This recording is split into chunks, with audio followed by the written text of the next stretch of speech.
Momento de recibir ya a nuestro invitado de la jornada. Así es, Omar. Se une a nosotros ahora Rodrigo Ibarrola, que es un investigador, analista económico y forma parte también del Centro de Análisis y Difusión de la Economía Paraguaya, CADEP, que mensualmente van haciendo algunas publicaciones respecto a cómo está la economía paraguaya. Y en este caso vamos a hablar sobre los fondos jubilatorios del IPS y la sostenibilidad que podría llegar a tener esta institución. Rodrigo, ¿cómo estás? Bienvenido, gracias por el tiempo. Buen día a ustedes y saludos a la audiencia y gracias por el contacto. Rodrigo, ¿cuál es la situación ya de entrada, un análisis preliminar de los fondos jubilatorios del IPS al día de hoy? Bueno, como como mencionaron, nosotros solemos hacer un análisis, pero puntualmente en el último número abordamos la cuestión de la crisis que se anunciaba por la directora gerente y otros altos funcionarios ahí del IPS, ¿no? Ujú. Entonces, eso fue una cuestión que nos llamó mucho la atención porque esas declaraciones fueron en julio y en mayo estaban anunciando los nuevos resultados preliminares de la evaluación actuarial del fondo de jubilaciones. Sí. Y en ese análisis teníamos que el fondo era sostenible por 22 años Ujú. y en situaciones, con las condiciones actuales, ¿verdad? Entonces, esa noticia pasó un poco, no digo desapercibida, pero no se le da normalmente la suficiente difusión. Por eso es que nos llamó bastante la atención cuando 2 meses después nos encontramos de que está en crisis el fondo, ¿verdad? Y era un poco contradictoria la información recibida, ¿no? Claro. Y indagamos, obtuvimos un informe del propio IPS donde hace un relato y aclaraciones sobre sus cuentas y sus inversiones, que por cierto, en ese momento cuando estábamos redactando esto no estaba disponible al público. Ujú. Sin embargo, fue una comunicación que ellos hicieron a la mesa directiva del Senado con unos cuantos datos, entonces indagamos, hicimos las comparaciones y vimos que lo que se estaba anunciando no era tal, ¿verdad?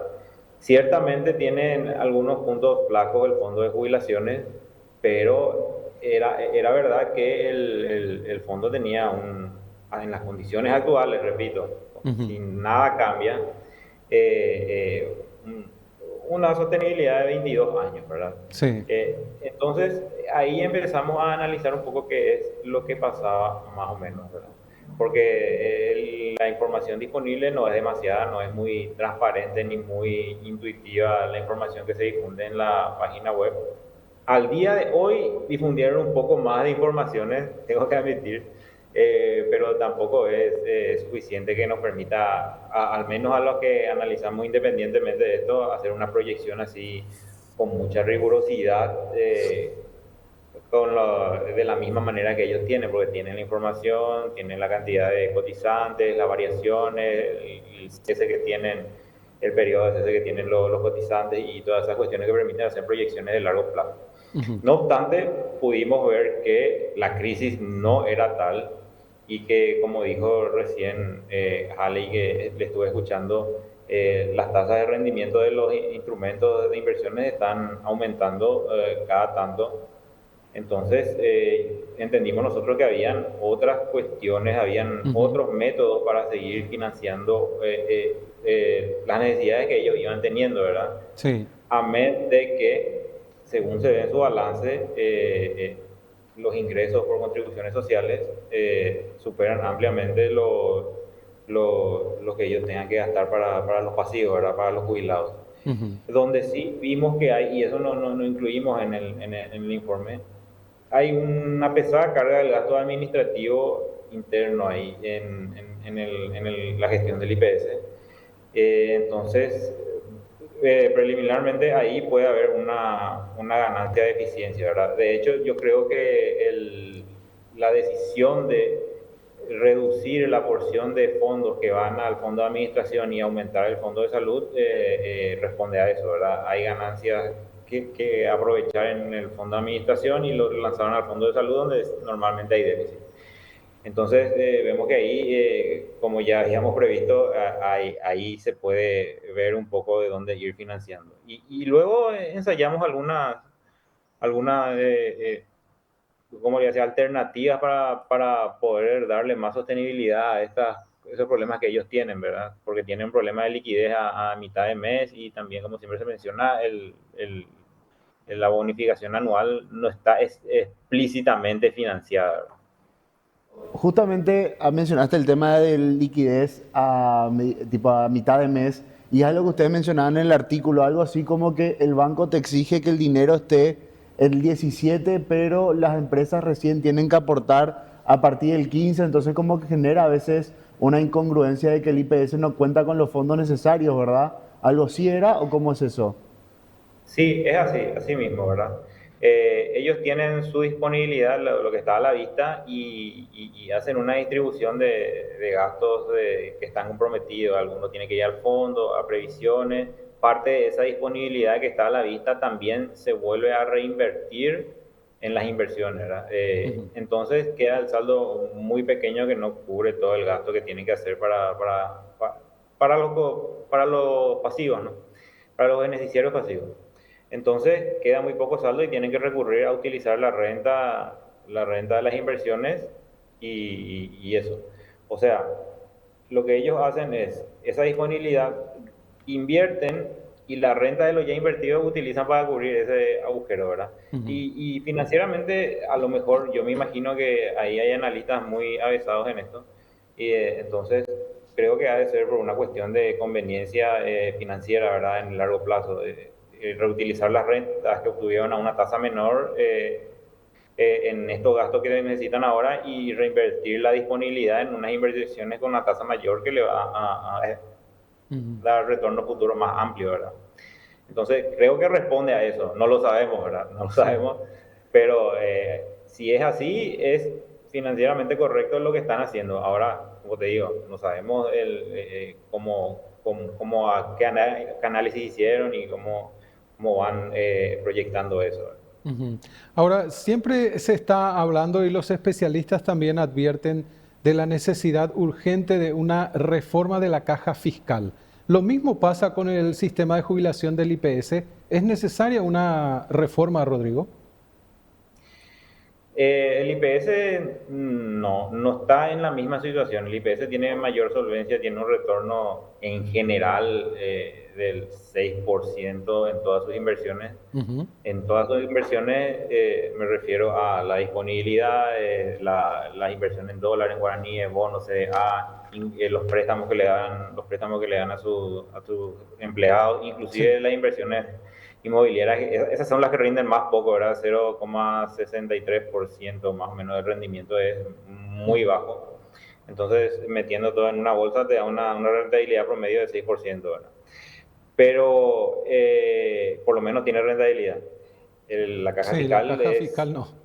deficitaria, Sí. tiene unos problemas paramétricos muy graves Ujú. porque luego de la reforma que se hizo en el 2005, 2006, no recuerdo bien, hubo unas por lo menos 10 o 12 leyes que perforaron creando regímenes especiales para cada gremio que vino a presionar. Entonces tenemos una tasa de sustitución altísima, Ujú. la mayoría, y no es sustentable, ¿verdad? Si uno Sí. mira el promedio regional, países desarrollados, países no desarrollados, sistema obligatorio privado, sistema obligatorio público, todo lo que vos mires,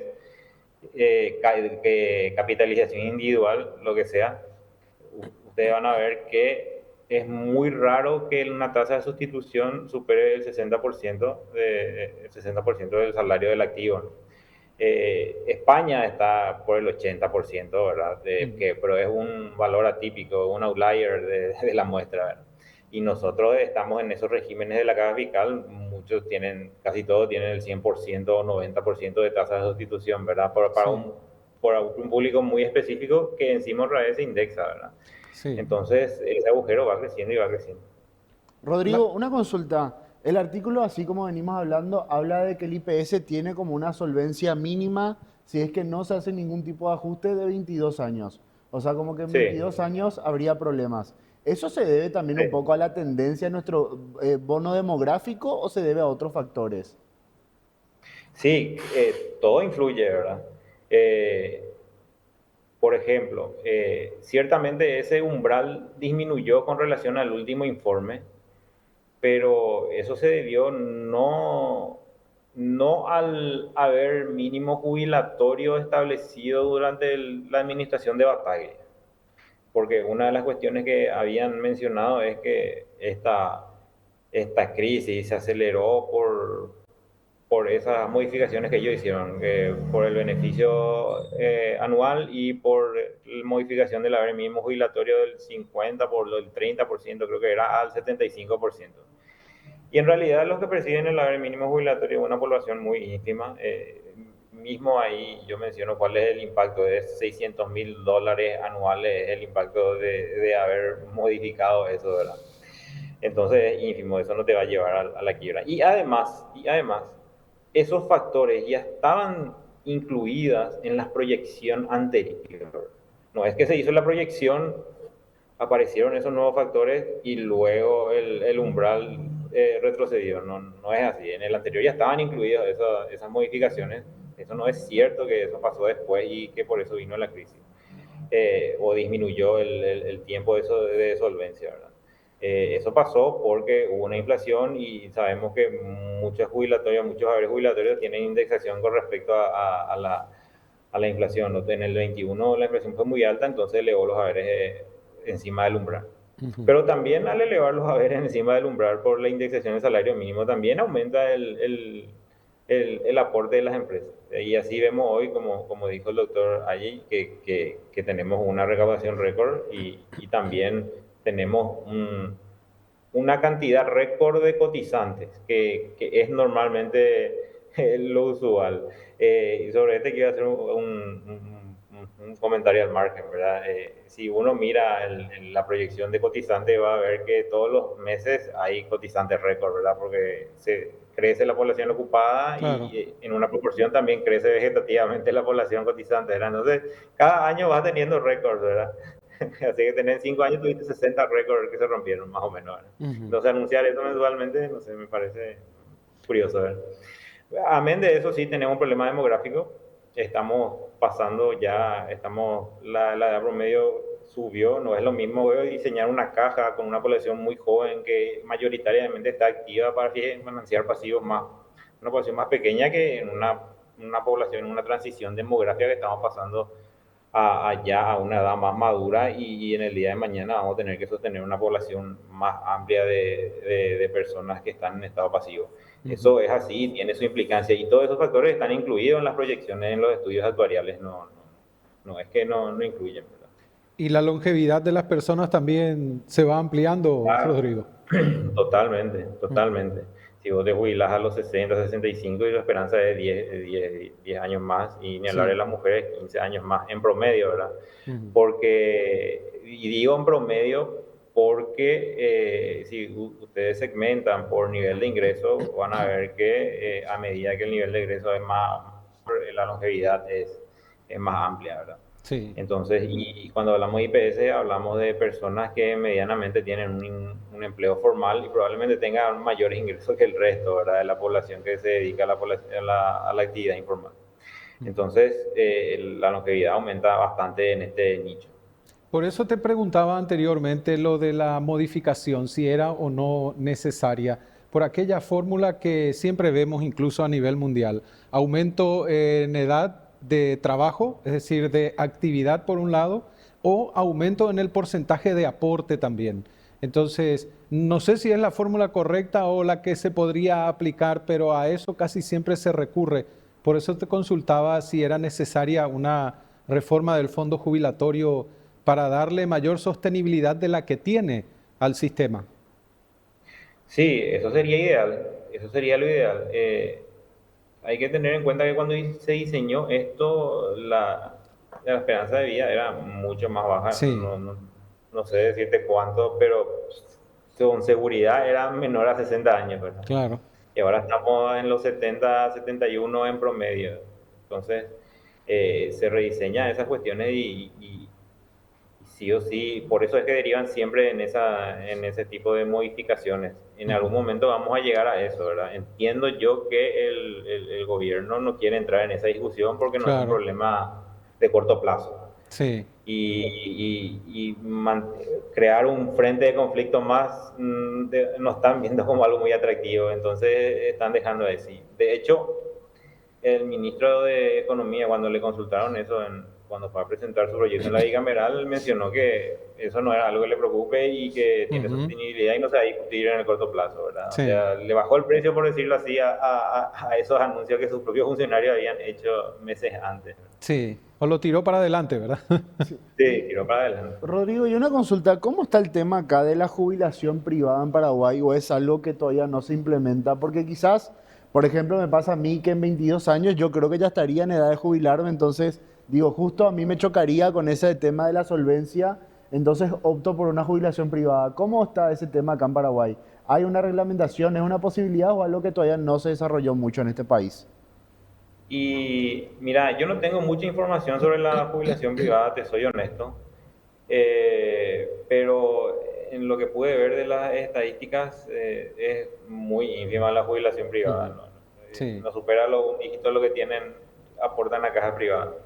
Y estoy siendo generoso, creo que con eso, no recuerdo bien los porcentajes, pero no tengo información para responderte con rigurosidad esa pregunta que me estás haciendo. Ujú, Lo que sí sé en general, los regímenes de capitalización privada o individual, no es que te van a proporcionar un ingreso para toda tu vida, ¿verdad? O sea, depende de lo que aportaste y según lo que aportaste y según el retorno que tenga tu inversión. Entonces, ese es el principal problema del régimen de capitalización individual. hay experiencias, sí, pero son muy aisladas Claro, sí, incluso, sí. ¿verdad? En el país. Por otro lado, Rodrigo, el tema de la deuda total del IPS, ¿contempla alguna deuda del fondo jubilatorio? Sí, totalmente. Ellos tienen, el fondo de jubilaciones también emite sus propios instrumentos que compra, compra el IPS nuevamente, ¿verdad? Es Ujú, un esquema que se diseñó para poder financiarse y volver a invertir, reinvertir, ¿verdad? ujú. Que esté correcto, no habría que analizar mejor, ¿verdad? Pero el fondo de jubilación emite instrumentos que el propio fondo, que el propio IPS vuelve a comprar. O sea, hay una bicicleta y que en el largo plazo no sabemos si va a tener. En el corto plazo mediano es una buena opción porque permite financiarse, diferir las cuentas y financiar inversiones, pero en el largo plazo habría que evaluar si hacer esas emisiones no es mejor, emitirlas al público o no solamente para el IPS, ¿verdad? Ujú, Habría que analizar mejor esa situación que usted está diciendo, pero es la información que tengo hasta ahora, ¿verdad? ujú. Más que nada nos remitimos a estudiar la sostenibilidad del fondo en el largo plazo y las alternativas de poder cubrir estos problemas del prefondeo que causa cuestiones o problemas operativos en el pago, ¿verdad? Ujú. Y haciendo honor al nombre de la institución, ¿no tendríamos que esperar los 22 años para hablar del tema, analizar la situación, No, sino ir trabajando no. ya desde ahora para poder darle sostenibilidad a este sistema, si queremos que el sistema siga existiendo, Rodrigo, ¿verdad? Claro, no hay que esperar. No, en 22 años va a haber una crisis que necesitas si esperas los 22 años, lo que vas a tener un shock y vas a tener que hacer Claro. ajustes muy extremos y ahí vas a tener problemas, ¿verdad? Ujú. Problemas sociales porque siempre el sistema provisional es una discusión social, es un acuerdo político, entre la sociedad y las autoridades y por eso es que es tan conflictivo en cualquier parte del mundo. Rodrigo, gracias por el tiempo. Como siempre, un gusto conversar contigo. Gracias a ustedes por el contacto y a las órdenes siempre y saludos a la audiencia también.